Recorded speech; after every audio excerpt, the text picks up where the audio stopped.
한 주간 종교계의 뜻깊은 현장들을 만나보는 시간이죠. 오늘 만나볼 현장은 천주교 현장인데요. 최근 한반도에서 군사적 긴장이 높아지는 가운데 한국과 미국의 천주교 주교님들이 한반도 평화를 위한 새로운 해법을 모색하고자 가톨릭 한반도 평화 포럼을 개최했습니다. 지난 4일부터 7일까지 미국 워싱턴 DC에 소재한 미국 가톨릭대학교에서 열렸는데요. 이 자리에 함께하고 돌아오신 한국천주교 주교회의 민족화해위원회 총무이신 강주석 신부님과 자세한 이야기 나눠보겠습니다. 신부님 안녕하세요. 네, 안녕하세요. 네, 반갑습니다. 자, 한국과 미국의 주교님들이 미국에서 한반도 평화 포럼을 개최했는데요. 자세한 소개를 좀 해주시죠. 네, 이번에 저희 한국 천주교 주교회의 민족화해위원회 또 미국 천주교 주교회의 국제정의평화위원회 그리고 가톨릭 동북아 평화연구소가 이 행사를 공동 주최했는데요. 한미 양국 주교회의가 한반도 평화를 위한 이 행사를 공동 주최하는 것은 이번이 처음이었습니다. 그리고 이 한반도 평화를 위한 난국 해소라는 주제로 열린 포럼에서 이제 주교단이 한반도 평화 문제 양국 주교단이 참여하고요. 한반도 평화 문제를 연구해온 학자들 또 정부 관료들이 참여를 했고요. 그 포럼 기간 중에는 이 양국 주교단이 이제 워싱턴 대교구장인 윌튼 그레고리 추기경님 면담을 하고 또 미 국무부와 또 의회도 방문을 해서 의회 인사들과 만나서 이제 한반도 문제에 대한 의견을 교환했습니다. 네. 이렇게 미국 천주교 주교님들이 한반도 평화에 관심을 보여준다는 것이 참으로 반갑고 또 고마운 일인데, 그런데 사실 미국 정부나 미국 사회나 이 한반도 평화의 문제 또 북한 문제에 대해 큰 관심을 보이지는 않고 있는 것 같은데요. 이에 대해서 미국 주교님들은 뭐라고 하던가요? 네, 사실 미국 사회가 이제 북한 문제의 평화적 해결에 관심이 없는 것이 현실이고, 북한은 오랜 기간 동안 이제 사실 관계 정상화를 요구하는 것인데, 이제 미국의 반응이 없는 것이죠. 그래서 2018년도 최근에 이제 어떤 변화의 어떤 조짐이 있었지만, 제가 판문점 선언이 있었을 당시에 워싱턴에 있는 미국 주교회의 관계자를 만났었는데요.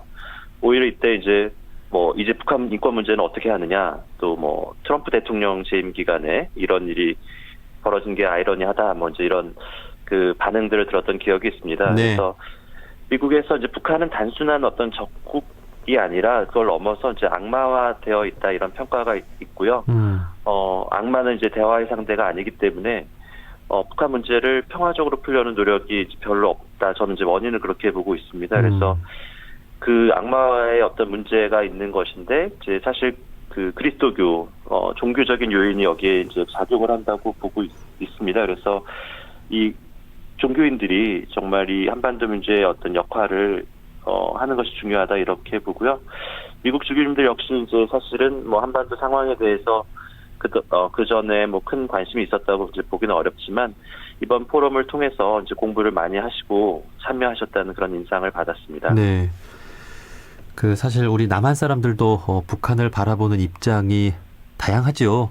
네. 이렇게 대화의 상대로 보는 사람들도 있고 적국으로 바라보는 사람도 있고 또 정말 이 악마화하면서 그렇게 바라보는 사람도 있습니다. 그런데 미국은 이제 또 남의 일이기 때문에 더 좀 이렇게 적국을 넘어서서 악마화되어 있다라는 평가로 이렇게 바라보고 있다라는 것이 참 안타까운데요. 그럼에도 이런 상황에서 종교가 끊임없이 대화를 위해 또 평화를 위해 또 노력을 해 나가야 하지 않겠습니까? 네. 자, 이번 한반도 평화 포럼에서 한국과 미국의 또 천주교 주교님들이 어떤 대화를 나누셨는지 또 궁금합니다. 사실 그래서 미국 주교님들은 이제 한국 주교님들과 함께 미 정부 이제 국무부와 또 의회를 방문하는 자리에서 한국 주교님들은 이제 우리 형제 주교들이다라고 이제 소개를 하면서 함께 연대하고 있다는 그런 이제 걸 보여주려고 노력을 해주셨고요. 이번 포럼에서 이제 국무부에 이제 전달한 주교님들의 의견서가 있었는데 이제 대회비라서 밝힐 수는 없지만 이게 여기서 군사적 방법이나 제재가 아닌 대화의 중요성을 굉장히 강조를 하셨어요. 그래서 용기 있는 목소리라고 저는 평가를 하고요. 이 정부들의 이런 이제 제가 과정을 보면서 정부의 어떤 정책 변화를 촉구하는 의미도 있지만 이렇게 한미 가톨릭교회 지도자들이 함께 평화의 길을 함께 걷는 여정을 하고 있구나. 이제 그런 포럼의 의미를 발견할 수가 있었습니다. 네.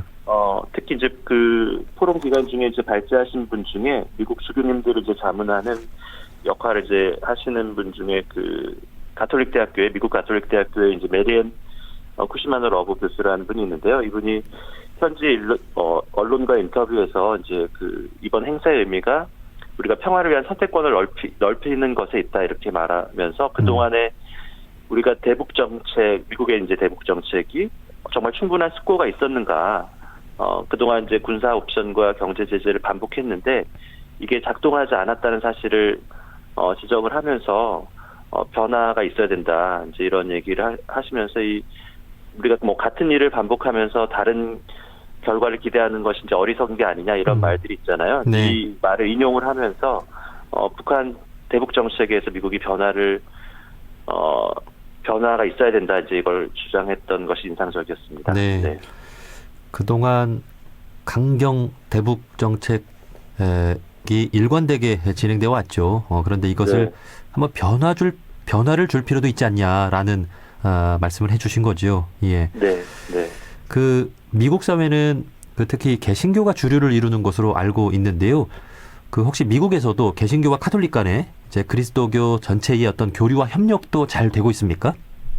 네, 그래서 사실 이제 프로테스탄트가 주류이지만 또 가톨릭도 인구의 한 23% 정도 차지하고 있고요. 그래서 뭐 전 세계적 가톨릭 인구적으로 보면 브라질, 멕시코, 필리핀에 이어서 미국이 전 세계에서 가톨릭 신자가 4번째로 많은 나라입니다. 그래서 바티칸의 영향력도 가장 이제 크다고도 할 수 있는 거고요, 사실은. 그래서 미국 가톨릭 교회의 어떤 역량이 있는데 이번에 적극적인 어떤 교류에 대해서 저는 잘 모르지만 이번 행사에서도 이제 한반도 평화를 위해서 세계 교회 협의회 WCC 같은 곳의 역할을 하고 있다는 것을 잘 인지하고 있고 이번 행사에도 이제 그 관계하는 어떤 WCC와 이제 교류하는 모임 한반도 평화를 위한 에큐메니컬 포럼이라는 모임이 있는데요. 이제 이 실무자가 참여를 했습니다. 그래서 앞으로 저희가 좀 이제 종교 간 어떤 대화를 이 한반도 평화 문제와 미국 가톨릭 교회가 함께 좀 협력하는 그런 모델을 좀 만들 수 있지 않을까 이런 생각이 들었습니다. 네. 네. 그 지난달 그 개신교 전 세계적인 모임이죠. WCC 그 세계 그 모임이 이제 독일에서 제 11차 총회가 있었는데 그 자리에서도 전 세계 개신교가 이제 한반도 평화의 문제를 위해서 노력하겠다고 결의를 채택했다고 합니다. 예. 네. 네. 자, 그런 만큼 미국의 이렇게 개신교 또 미국의 천주교인들이 미국 사회의 한반도 평화에 대한 관심을 좀 함께 일으켜 주셨으면 좋겠다는 바람을 가져봅니다. 앞으로 네. 그 우리 한국 천주교도 미국 천주교 우리 주교님들과 정기적인 만남을 약속했다고요? 네, 포럼 중에 이제 아직 공식 초청은 아니었지만 우리 한국 주교님들께서 이제 우리 그 한국을 한번 방문하시겠냐 이렇게 말씀을 드리니까 기꺼이 가겠다 이런 반응을 주셨고요. 그래서 저희 그 가톨릭 동북아 평화연구소가 내년 행사도 기획하고 있는데요. 저는 이제 미국 가톨릭 교회가 이런 만남을 통해서 한반도 문제가 미국이 외면할 수 있는 사안이 아니다.